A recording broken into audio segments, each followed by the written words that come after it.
বেআইন, এটা আপনি কি করলেন? আমি শখ করে গ্রাম থেকে আপনার লেগে মিষ্টি নিয়ে আসছি, আর ওইটা আপনি ফালাই দিলেন। আপনাদের মতো ফকিন্নিদের গ্রামের মিষ্টি আমি খাবো সেটা আপনি ভাবলেন কি করে? এই বাড়ির মিষ্টি তো আমার বাড়ির কাজের লোকও খাবে না।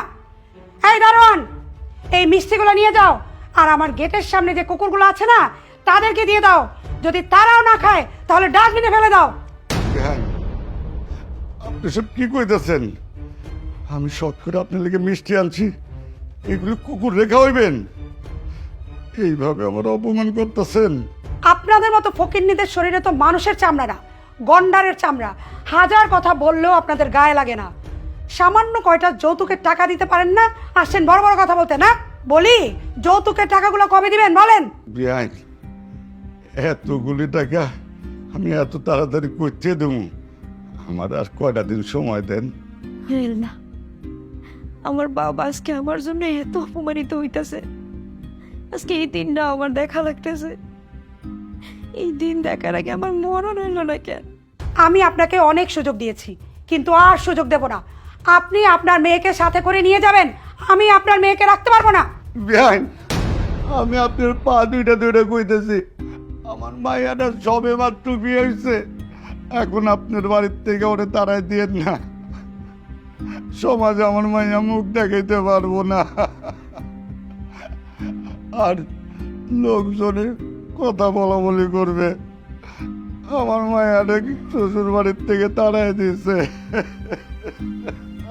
এই এই পা ছাড়েন, উঠেন উঠেন বলছি।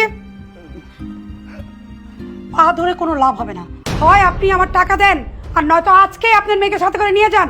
ব্যাংক সাহেব, আমার আর 4-5টা দিন সময় দেন, যত তাড়াতাড়ি পারি আমি আপনার যৌতুকের টাকা দিয়ে যাব। তবু আমার মেয়েটার আপনার বাড়ির থেকে তাড়াই দিয়েন না। আমার মায়াটারে দয়া করে আপনার পায়ের কাছে একটু ঠাই দেন। বাবা, আমাকে তুমি এই বাড়িতে রেখে যাও না, আমাকে তুমি নিয়ে যাও। দরকার হলে ঘরের এক কোনায় বলে থাকতে দিও।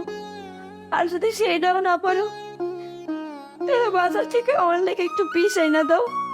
আমি বিষ খাবো না, যাই সব কিছুর সমাধান হয়ে যাবে। চুপ চুপ, তুই সব কি কইতেছস? আমি তোর বাবা, তোর শ্বশুর বাড়ি ছাড়তেব না। আমি যেমনি পারি যৌতুকের টাকা সব দিয়ে যাব। ঠিক আছে, আপনি যখন বায় ধরে এত করে বলছেন, তাহলে আমি আপনাকে 4-5টা দিন সময় দিলাম। কিন্তু এই 4-5টা দিনের পরে যদি আর একটা দিনও সময় বেশি নেন, তাহলে কিন্তু আমার এই বাড়ি থেকে আপনার মেয়েকে গান ধাক্কা দিয়ে বের করে দেবো। ধন্যবাদ বিয়ান সাহেব, আপনি আমার মেয়েটাকে একটু দেখে রাখবেন। আমার অনেক কাজ আছে, আমি আসি। আপনার মেয়েকে ছোট কচি খুকি নাকি যে দেখে রাখতে হবে? দেখে রাখার কি আছে? বাবা, তুমি যাওয়ার আগে কোনো খাবার খেয়ে যাও। আসার পর তো কিচ্ছু খাওনি। আসো। না মা, আমি কিছু খাবো না। খাবো না বললে হলো? তুমি সেই সকালবেলা রওনা দিয়েছো বাড়ি থেকে, আমি জানি। আর এখন কত বেলা হয়ে গেছে। এভাবে না খেয়ে গেলে তোমার শরীর খারাপ হবে না? মেয়ের বাড়ি এসেছো, না খেয়ে কেন যাবে? আমি টেবিলে কয়টা ভাত দিচ্ছি, অন্তত কয়টা ভাত খেয়ে যাও। এই কত বড় সাহস! কার অনুমতি নিয়ে খাবার দিচ্ছ? হ্যাঁ, এই তোমার বাবার যোগ্যতা আছে আমার বাড়িতে টেবিলে বসে খাবার? খবরদার, কোনোদিন এই বাড়িতে তোমার বাবাকে যেন আর খেতে না দেখি আমি। আপনি কিন্তু দেখে শুনে আমাকে এনেছেন আপনার বাড়ির বউ করে। আর আপনি বিয়ের আগে এটাও জানতেন যে আমার বাবা গরিব, আমাদের অত টাকা পয়সা নেই। সেটা জেনে শুনেই আপনারা আমাদের সাথে সম্পর্ক করেছিলেন। তাহলে বিয়ের কয়েক মাস যেতে না যেতেই আপনারা কেন আমাদের সাথে এমন ব্যবহার করছেন? কেন আমার এই গরিব বাবাকে এত অপমান করছেন? দেখেছেন আপনার মেয়ে আমার মুখে মুখে কথা বলছে। এইভাবে যদি মুখে মুখে কথা বলে না, তাহলে কিন্তু আমি আপনার মেয়েকে আমার এই বাড়িতে রাখতে পারবো না। এই, তুই তোর শাশুর সাথে এইভাবে কথা বলছিস কেন? যা, পায়ে ধরে ক্ষমা চা। বাবা, তুমি কি বলছো সব? আমি কি এমন অপরাধ করেছি যে ওনার পা ধরে ক্ষমা চাইতে হবে? বরং উনি তো তোমাকে একের পর এক অপমান করে যাচ্ছিল। মা রে, নিজের বাবাদের এরকম একটু একটু কথা শুনতে হয়। শুনলে না? বেআইন সাহেব বলল আমার গন্ডারের চামড়া। বেআইন সাহেব ঠিকই বলছে, আমার গন্ডারের চামড়া। এখন আর আমার কোনো কথা গায়ে লাগে না। আমি তোর বাবা হয়ে বলছি, যা শাশুড়ি পায়ে ধরে ক্ষমা চা। মা, আমার ভুল হয়ে গেছে, আপনি আমার মাফ করুন। আচ্ছা ঠিক আছে, যা উঠো উঠো উঠো। বাবার সাথে কথা না বলে ঘরে গিয়ে কাজ করো। আর আপনার কথা কি শেষ হয়েছে? শেষ হলে আসতে পারেন। আমার কথা শেষ, আমি এখন আসি। আপনি যা কুছেন তাই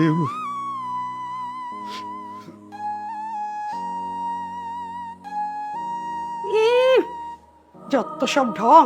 এই দাঁড়িয়ে দাঁড়িয়ে কাটলে হবে? যাও কাজ করো। নেকা তো সব। চাচা যাবেন?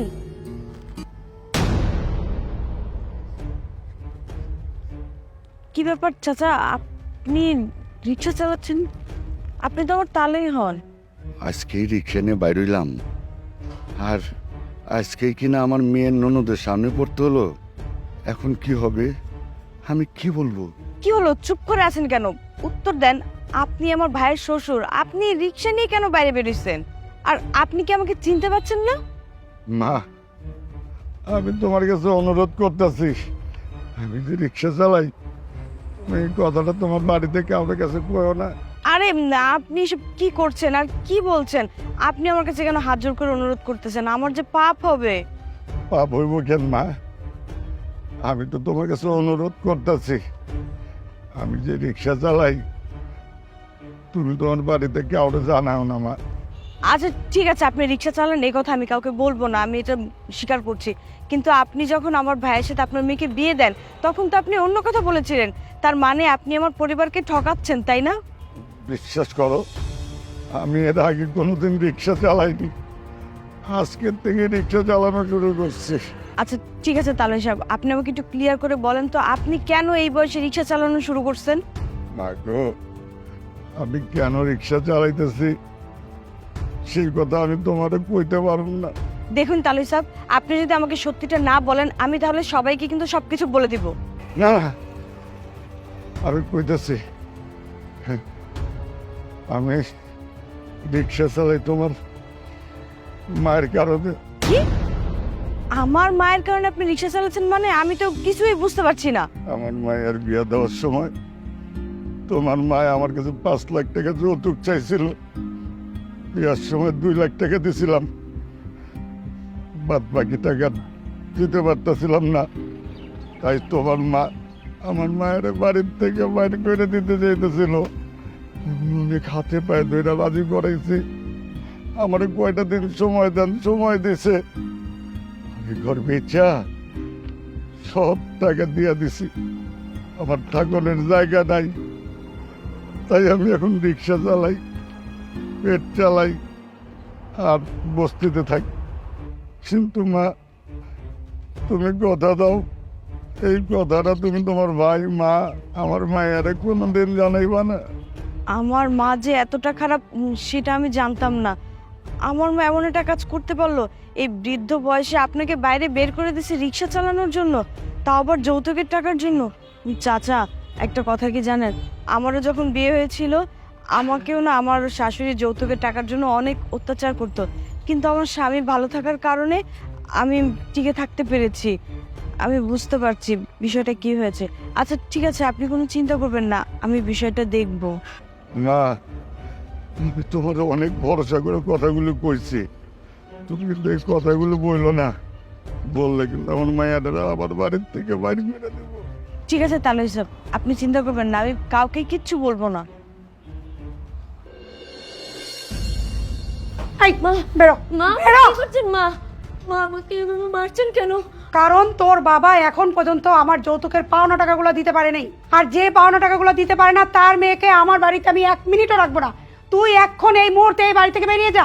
মা, মা আমাকে এভাবে বাসা থেকে বের করে দিয়েন না, আমি আপনার দুটো পায়ে ধরতেছি মা। আপনি দয়া করে আপনার বাড়িতে আমার একটু ঠাঁই দেন, দরকার হলে আমি আপনার বাড়ির সব কাজ করব। আমি কখন আপনার মুখের উপর কোনো কথাও বলবো না, আমি চুপচাপ করে কোণে পড়ে থাকবো। মা, সমাজ আমাকে কলঙ্কিনী করেন না মা, আপনার ঘরে এক কোণে আমাকে একটু ঠাঁই দেন মা। সমাজের লোকজন যদি জানতে পারে আমাকে শ্বশুরবাড়ি থেকে বের করে দেওয়া হয়েছে। আর এই কথা যদি আমার বাবার কানে যায়, আমার বাবা মরেই যাবে কষ্টে বুক ফেটে। মা, মা দয়া করে। তোর বাবা কষ্টে মরে গেলে আমি কি করব? হ্যাঁ, এই তোর বাবা কি জানে না মেয়েকে শ্বশুরবাড়িতে কিভাবে সংসার করাতে হয়? মোটা অঙ্কের টাকা যৌতুক দিতে হয়, আর মোটা অঙ্কের টাকা যৌতুক দিতে না পারলে তোকে আমি এই বাড়িতে রাখতে পারবো না। মা, মা, আপনার ছেলে বাসায় আসুক। ও আসার পর আমি ওর সাথে কথা বলি। সে যদি নিজের মুখে আমাকে বলে এই বাসা থেকে বের হয়ে যেতে, আমি চুপচাপ চলে যাব। মা, আমার ছেলে বলেই গিয়েছে যদি যৌতুকের টাকা না দিতে পারে না, তাহলে ওকে ঘাড় ধাক্কা দিয়ে বাড়ি থেকে বের করে দিও। কি বলছেন মা? আপনার ছেলে এই কথা বলেছে? হ্যাঁ, আমার ছেলে এই কথা বলেছে, কারণ আমার ছেলে আমার কথার এক চুলও নড়ে না। শোন, যা বলছি তাই করবি। তুই এখন এই মুহূর্তে এই বাড়ি থেকে বেরিয়ে যাবি। যদি যৌতুকের টাকা নিয়ে আসতে পারিস তাহলে থাকতে পারবি, আর নয়তো না।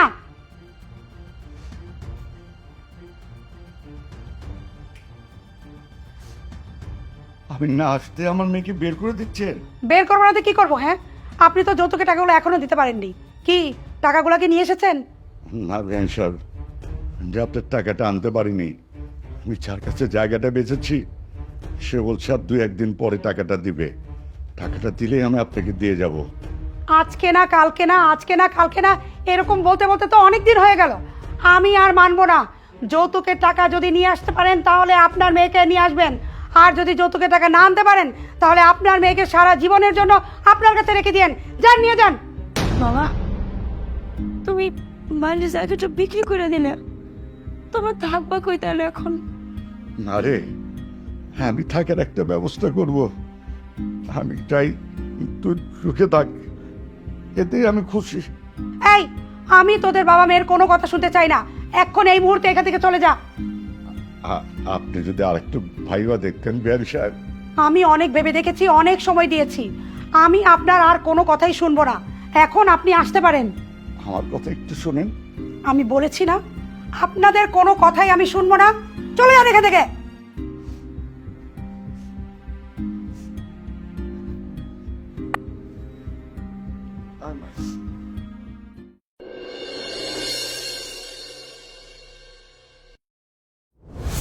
আপনি আপনি আবার আমার বাড়িতে এসেছেন কেন? আপনাকে কে আসতে বলেছে? জান, আপনার মাইয়া তো হেনাইতে বলছে। আমার মেয়ে আসতে বলবে কেন? আমার মেয়ে কি এই বাড়িতে থাকে নাকি? সে তো তার শ্বশুর বাড়িতে থাকে। মা, হেই! আমাকে বাঁচাও, মা, আমাকে এই এদিকে আয়, তোরা কে বাঁচাইবো? জামাই, আমার মেয়ে কি করেছে? আর তোমার এত বড় সাহস, তুমি ঝাড়ু দিয়ে আমার মেয়েকে মারতে মারতে এই বাড়িতে নিয়ে এসেছো? চুপ, একদম চুপ। আপনি একটা কথাও বলবেন না। আমার বউরে আমি মারবো, কাটবো, যা ইচ্ছে তাই করবো। ওকে তো আরো মারবো। জামাই, জামাই, আমার মেয়েটাকে মেরো না। ও কি অপরাধ করেছে শুনি, আমাকে বলো। মা, বিশ্বাস করো, আমি কোনো অন্যায় অপরাধ করি নাই। ওরা আমার কাছে যৌতুকের টাকা দাবি করছে।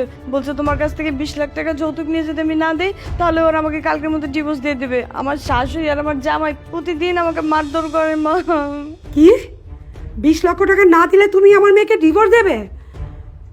কিন্তু এত টাকা তো আমার কাছে নেই। এত টাকা আমি কোথা থেকে দিব? কি কইলেন আপনি? টাকা দিতে পারবেন না? টাকা না দিতে পারলে কোনো সমস্যা নাই। এই যে আপনার মাইয়ার আমি এখানে রাইখা গেলাম, আপনার মাইয়ারে রাইখা দেন। যেই দিন আমার 20 লাখ টাকা দিবেন ওই দিন আপনার মাইয়ারে নিয়ে যাবেন। না না জামাই, আমি তোমার পায়ে ধরি, তুমি আমার মেয়েটাকে আর মেরো না। আমার মেয়েকে তুমি ছেড়ে দিও না। এই পাছাড় উঠেন, উঠেন। শোনেন, আমার পা ধরে কোনো লাভ হইব না। আমারে যৌতুকের 20 লাখ টাকা দিতে হইব। এই টাকা যদি আমি না পাই আপনার এই মাইয়ার আমি ডিভোর্স দিয়ে দিব। ঠিক আছে, তুমি 20 লক্ষ টাকা যৌতুক চাচ্ছ তো? আমি আমি তোমাকে আর তোমার ফ্যামিলিকে জেলের ভাত খাওয়াবো, যৌতুকের নামে মামলা করব। মা, তুমি যদি ওদের যৌতুকের জন্য মামলা করো তাহলে তো তোমার নামে মামলা হবে। তুমিও তো জেলের ভাত খাবা। কেন? আমি কেন ওদের সাথে জেলের ভাত খাবো? কারণটা কি? কারণ এটাই মা, তুমিও তো ভাবির সাথে একই কাজ করেছো। যৌতুকের টাকার জন্য ভাবিকে মারধর করেছো। ভাবির বাবাকে কি করেছো? রিক্সা চালাতে দিয়েছো। এই বৃদ্ধ বয়সে লোকটা রাস্তায় ঘুরে এই রোদের মধ্যে বৃষ্টির মধ্যে রিক্সা চালায়, কত কষ্ট করে মা। ওরা যদি জেলে যায় তুমি কি করবে? তুমি এখানে বসে পাঙ্খার হাওয়া খাবে? তোমাকে তো জেলে যেতে হবে। শাশুড়ি মা, তাইলে এক কাজ করেন, আপনি যখন আমগো নামে মামলা দিতে যাবেন তখন ওদেরকেও সাথে করে নিয়ে যায়েন। কারণ আপনি মামলা দিবেন আমার নামে, আর ওরা মামলা দেবো আপনার নামে, তখন আমরা দুই জামাই শাশুড়ি মিলা একসাথে জেলের বাপ।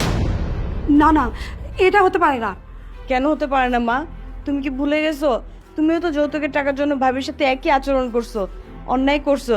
যৌতুকের টাকার জন্য তুমি ভাবিকে কি করছো? এরকম ভাবেই তো মারধর করছো।